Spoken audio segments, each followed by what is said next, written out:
Baik, teman-teman, hari ini kita akan belajar tentang pengaturan cairan dan elektrolit dalam tubuh. Jadi, di dalam mata kuliah biomedik dasar ini,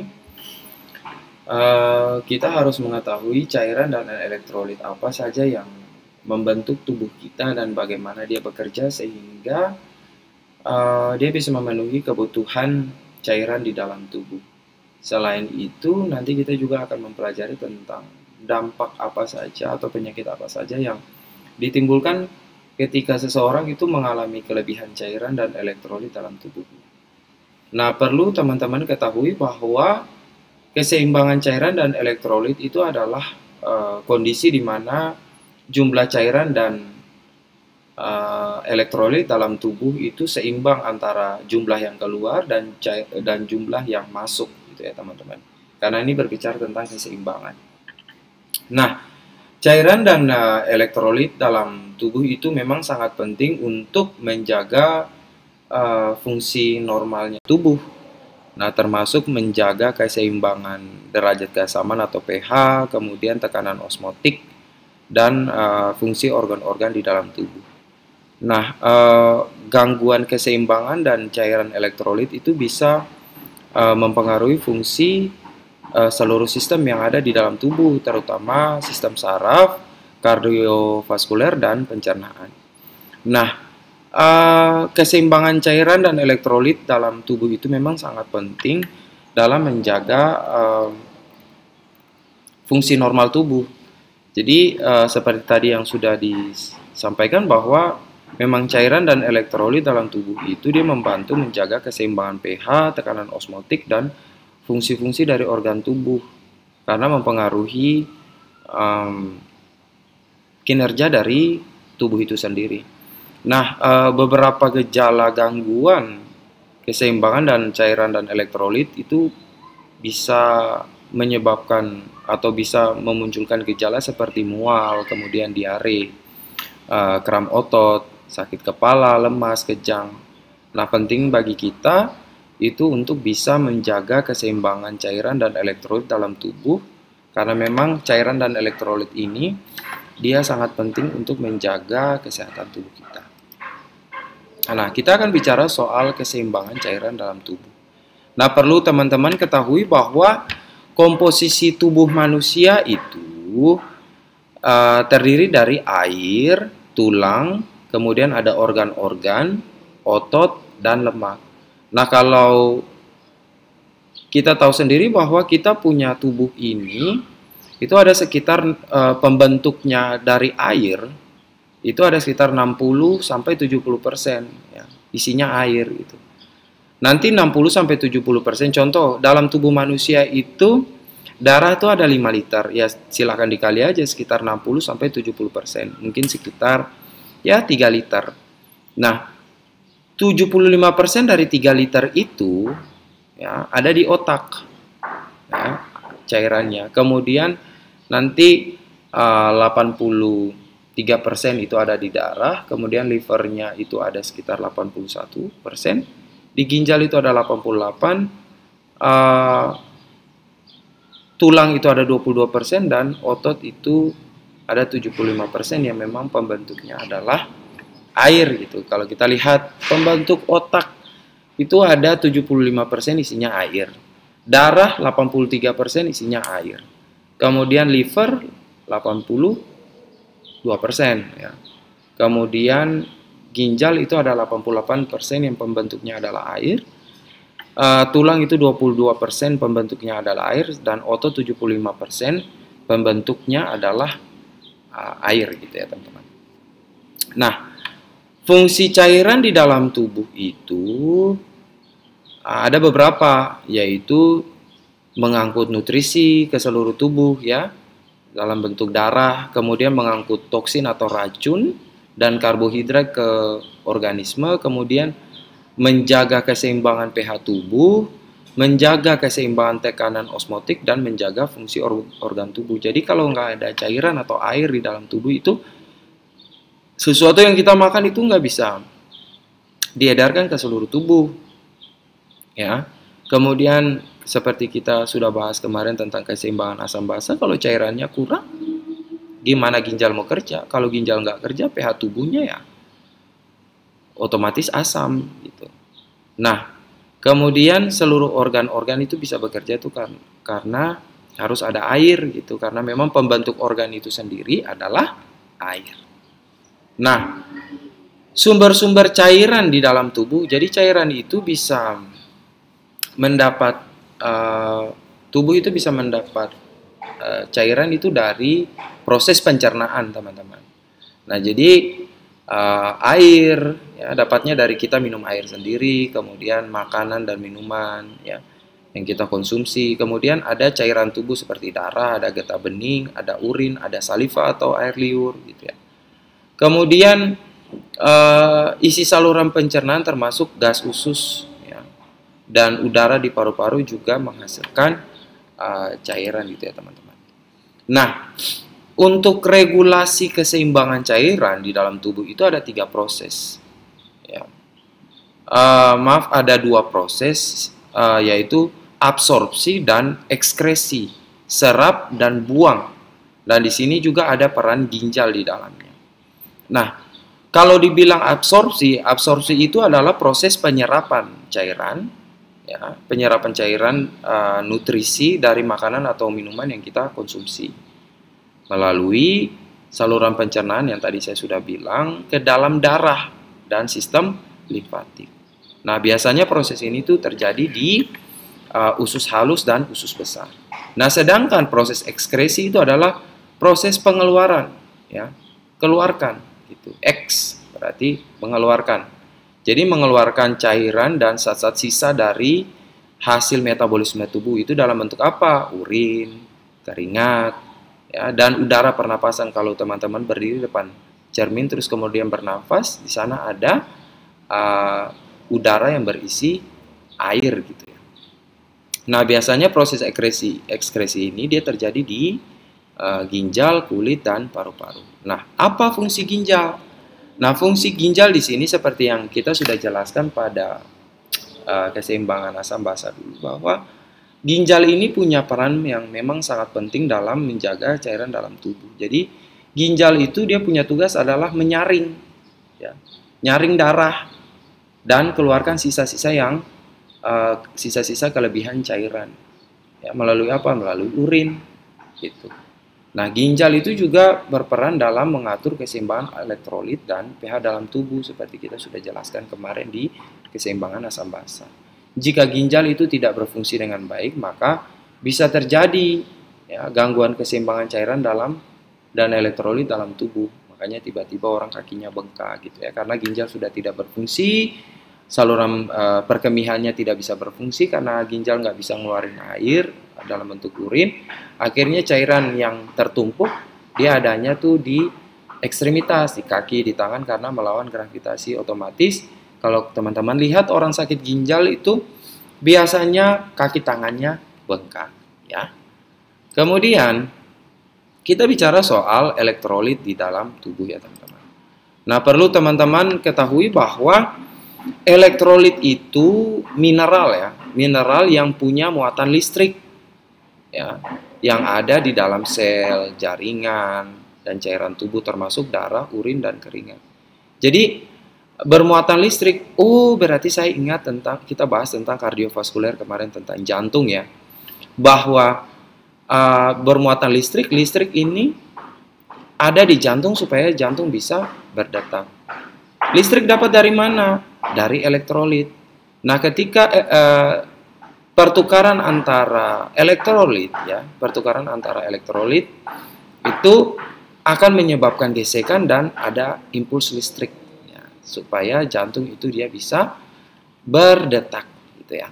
Nah, listrik itu dapat dari mana? Yang tadi saya sudah bilang bahwa dapatnya itu dari pertukaran tempat antara elektrolit. Jadi teman-teman tahu bahwa pembentuk otot jantung itu adalah kalium. Kalium itu adalah bagian dari elektrolit. Jadi kalium itu nanti dia akan bertukar tempat dengan natrium dan klorida.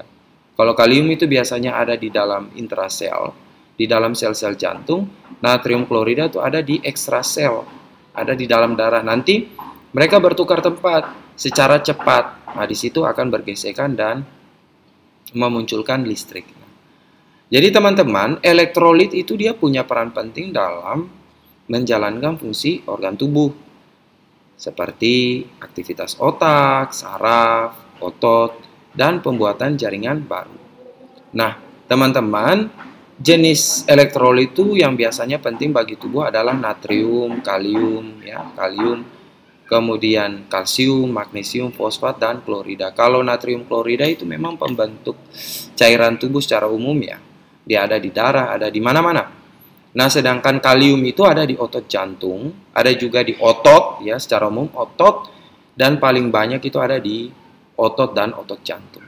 Sedangkan kalsium itu paling banyak ada di tulang. Makanya tadi kalau kita bahas bahwa pembentuk tulang itu adalah 22% isinya air, tapi kalau kita bedah lagi, cairannya itu memang 22%, tetapi dalamnya itu kebanyakan adalah mengandung elektrolit kalsium. Nah, magnesium, fosfat itu tuh ada di darah ya teman-teman. Jadi makanya kalau orang kurang darah biasanya dikasih seng, kasih Fe itu adalah besi, dan kalau teman-teman lihat lagi contoh kayak macam produk-produk tambah darah itu isinya adalah magnesium ya dan fosfat. Nah, elektrolit ini punya fungsi penting ya. Jadi dia menjaga kinerja sistem saraf, bantu kontraksi otot, jaga tubuh tetap terhidrasi, jaga pH tubuh, seimbangkan kadar cairan tubuh ya.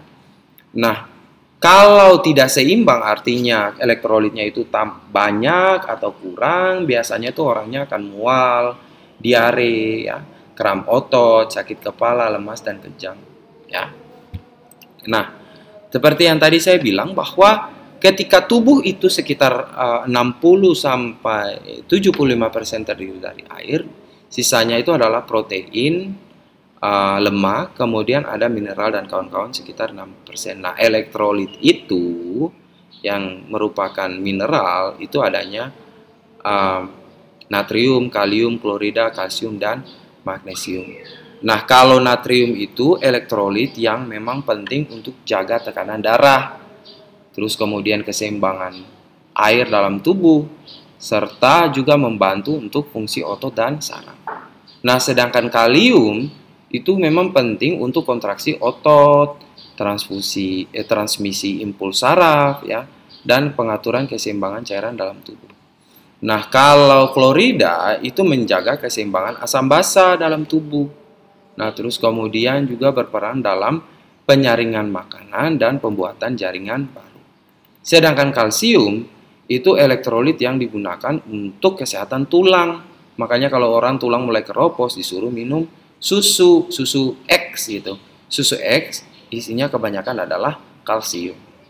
Nah, selain itu kalsium juga bantu untuk kontraksi otot bersama-sama dengan kalium. Ya. Terus kemudian kalsium juga punya fungsi untuk pembekuan darah. Jadi kalau orang yang kena penyakit hemofilia, biasanya mereka punya kadar kalsium dalam tubuh itu sedikit. Nah, sedangkan magnesium punya fungsi itu dalam proses biologis, termasuk kontraksi otot, metabolisme energi, dan regulasi fungsi saraf, termasuk dengan pembentukan sel-sel darah merah tadi. Nah, apa sih fungsi elektrolit dalam tubuh manusia? Secara umum, fungsi elektrolit dalam tubuh manusia itu menjaga kinerja sistem saraf. Terus kemudian membantu kontraksi otot, menjaga tubuh tetap terhidrasi, menjaga pH otot, kemudian pastikan saraf, otot, jantung, dan otak itu kerja dengan normal. Kemudian membuang zat sisa metabolisme dari dalam sel, kemudian membawa nutrisi ke dalam sel, mengatur kadar asam basa dalam tubuh, mengendalikan dan menyeimbangkan kadar air dalam tubuh, membantu menghidrasi tubuh, memelihara kesehatan tulang, mengatur kadar pH dalam tubuh. Jadi kalau terlalu lebih nggak baik, terlalu kurang juga nggak baik ya, gitu ya teman-teman. Nah teman-teman, Eh, Elektrolit itu dia disimpan di dalam sel dan jaringan tubuh. Kemudian eh, juga disimpan dalam cairan tubuh seperti darah, keringat, dan urin. Nah, elektrolit ini disimpan itu di dalam sel, ya, di dalam sel, jaringan tubuh dalam bentuk ion. Dan teman-teman itu kadang-kadang biasanya elektrolit ini akan dilepaskan dalam cairan tubuh melalui proses difusi, osmosis, dan transport aktif. Nah, pelepasan elektrolit dari tubuh ini itu terjadi melalui proses ekskresi, ya, seperti yang tadi sudah dijelaskan, yaitu pengeluaran elektrolit melalui urin, keringat, dan pernafasan. Nah, proses ekskresi elektrolit ini terutama terjadi di ginjal, kulit, dan paru-paru. Nah, sistem hormonal, terutama hormon yang diproduksi oleh ginjal dan kelenjar adrenal, itu memang memiliki peran penting dalam pengaturan elektrolit dalam tubuh. Contoh, hormon aldosteron itu kan diproduksi oleh kelenjar adrenal yang ada di atas ginjal. Dia punya fungsi untuk mengatur keseimbangan natrium dan kalium di dalam tubuh. Nah, ada juga hormon lain disebut antidiuretik. Itu diproduksi oleh kelenjar hipofisis. Dia mempunyai peran itu untuk mengatur keseimbangan air di dalam tubuh. Nah, kalau hormon paratiroid itu yang diproduksi oleh kelenjar paratiroid itu punya peran dalam mengatur keseimbangan kalsium dalam tubuh. Ya. Jadi makanya kalau orang yang hipertiroid, artinya orang yang biasanya disebut di dalam masyarakat awam adalah gondok dalam, itu matanya melotot, orangnya kurus karena memang metabolismenya tinggi karena paratiroidnya berfungsi dengan tidak baik, gitu ya. Nah, terus kemudian produksi kalsiumnya tinggi sekali, orangnya kurus, gitu ya, teman-teman.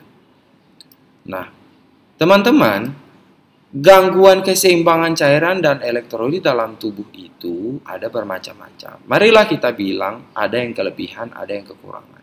Beberapa contoh yang kita angkat di sini adalah contoh dehidrasi. Jadi dehidrasi ini itu disebabkan ketika cairan lebih banyak keluar daripada yang masuk. Nah, biasanya itu disebabkan karena orangnya kurang minum. Terus kemudian ada punya penyakit diare, muntah berlebihan pada ibu hamil contohnya. Terus aktivitas fisik yang intens, contoh lari terus, atau main di tengah panas gitu ya. Terus kemudian demam tinggi dan konsumsi alkohol. Pak, kok bisa orang konsumsi alkohol itu bisa dehidrasi? Iya. Padahal kan dia minumnya banyak, iya. Dia minumnya mungkin 1 botol tapi muntahnya seember gitu contoh. Ya. Karena muntahnya terlalu banyak. Terus kemudian teman-teman, kalau orang dehidrasi ini biasanya akan menunjukkan tanda dan gejala seperti mulut kering, haus parah, terus urin warnanya gelap, lemas, pusing, bingung, ya, urinnya, kencingnya sedikit, dan kulitnya kering. Nah, kalau kasus yang paling parah itu orangnya bisa sampai kebingungan, gitu ya, penurunan kesadaran, terus kemudian bahkan menyebabkan shock. Gitu. Nah, penanganannya itu biasanya ya udah minum cairan yang teratur, istirahat, kemudian konsumsi makanan yang mengandung elektrolit. Kan banyak yang sudah dijual maupun bisa juga kita konsumsi buah-buahan dan lain-lain. Jadi makanya kalau teman-teman lihat kalau orang habis mabuk biasanya yang dia cari apa? Air es. Karena memang bukan karena dia muntah, tapi alkohol itu menyebabkan pembekuan darah. Kalau pembekuan darah, otak menginterpretasinya bahwa orang ini kekurangan cairan karena cairan darah mengental. Jadi habis itu orang biasanya cari air es, cari minum yang banyak gitu ya. Karena memang terjadi pembekuan darah atau laju endap darahnya itu memendek. Gitu. Nah, sedangkan kalau tadi dehidrasi, sekarang overhidrasi artinya cairan dalam tubuhnya itu terlalu banyak. Nah,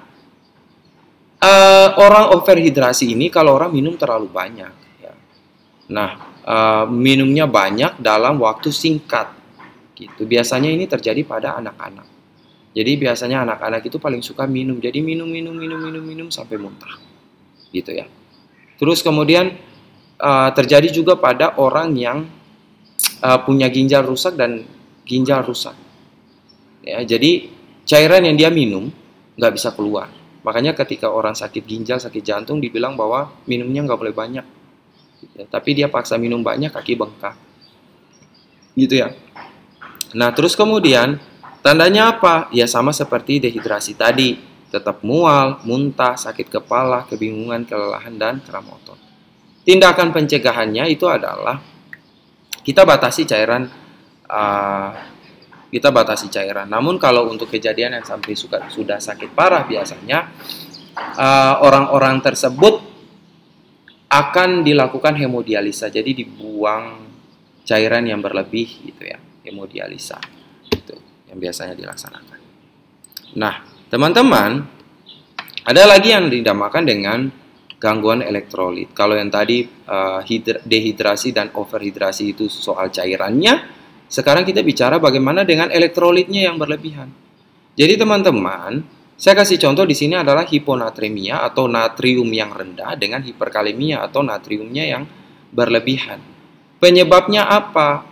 Ya. Penyebabnya itu adalah kesediaan atau ketersediaan kalium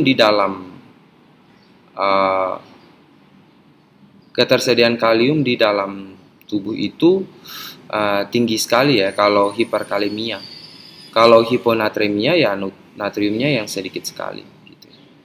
Nah, kalau tanda dan gejalanya, kalau hiponatremia itu biasanya orangnya tuh kelihatan kelelahan, kemudian mengantuk, lemas, ya, apatis, gitu. Terus kemudian punya gangguan ginjal. Nah, sedangkan kalau hiperkalemia itu punya masalah adalah lemas, tidak takut, ya. Jadi berani-berani aja, semangat-semangat aja. Ya. Terus kemudian ada pembengkakan otot. Nah, bagaimana penanganannya? Kalau orang dengan hiponatremia biasanya yang kita takutkan itu adalah ginjalnya. Jadi ginjal lagi, jantungnya. Jadi yang kita tangani pertama itu adalah jantungnya. Kalau kemarin kita sudah bahas fungsi jantung itu salah satunya. Kalau punya gangguan ada namanya aritmia. Ini disritmia, listriknya ada tapi putus-putus, koslet gitu ya. Jadi kita fokusnya itu adalah perbaiki listrik jantungnya. Kemudian kita pindahkan kaliumnya itu menuju intraseluler dan tingkatkan ekskresi atau buang kaliumnya. Ya. Jadi ada kita perbaiki kaliumnya, terus kemudian ada cairan yang dimasuk lawannya dari kalium, terus kemudian kita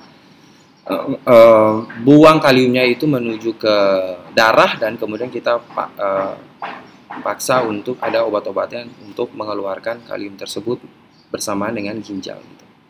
Nah, biasanya obat yang kita gunakan itu adalah kalium antagonis, ya. Antagonis itu kan lawannya kalium. Terus kemudian ada yang jenisnya kalium antagonis tetrapezen. Terus kemudian yang paling parah itu adalah kita lakukan hemodialisis. Nah, teman-teman, jadi keseimbangan cairan dan elektrolit dalam tubuh itu memang faktor penting ya supaya fungsi tubuh itu berjalan optimal.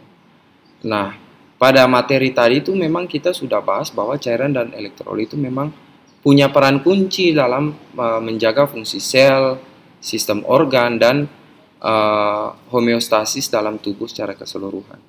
Nah, penting untuk kita itu untuk mempertahankan keseimbangan cairan dan elektrolit. Ya, karena memang dia punya fungsi itu untuk mendukung fungsi sel, transportasi nutrisi, pembuangan zat sisa, menjaga tekanan osmotik, serta fungsi saraf dan otot. Nah, regulasi terhadap asupan, penyerapan, ekskresi cairan, serta elektrolit itu memang kita sangat perlu untuk mencegah gangguan keseimbangan dan memang dapat menyebabkan kondisi serius seperti dehidrasi, overhidrasi, maupun gangguan elektrolit. Nah, pemahaman terhadap gejala gangguan keseimbangan dan cairan dan elektrolit seperti dehidrasi dan gangguan elektrolit tertentu itu memang sangat penting untuk kita tenaga kesehatan itu bisa melakukan tindakan pencegahan dan penanganan yang cepat. Jadi kan tadi sudah dibilang bahwa pencegahan itu melalui asupan cairan yang cukup itu nggak lebih nggak kurang, dietnya seimbang dan pantau kondisi kesehatan. Ya, itu bisa membantu mencegah kondisi yang memang berpotensi berbahaya seperti yang tadi saya bilang bahwa disritmia. Nah kalau kita sudah punya pemahaman seperti ini, maka kita semakin pintar dong untuk melakukan tindakan segera untuk pasien-pasien kita. Saya harap materi ini akan betul-betul bermanfaat untuk kita semua. Jadi tetap semangat teman-teman untuk mempelajari anatomi dan fisiologi di dalam tubuh manusia. Saya kira materi kita cukup sampai di sini dan tetap semangat untuk kita semua.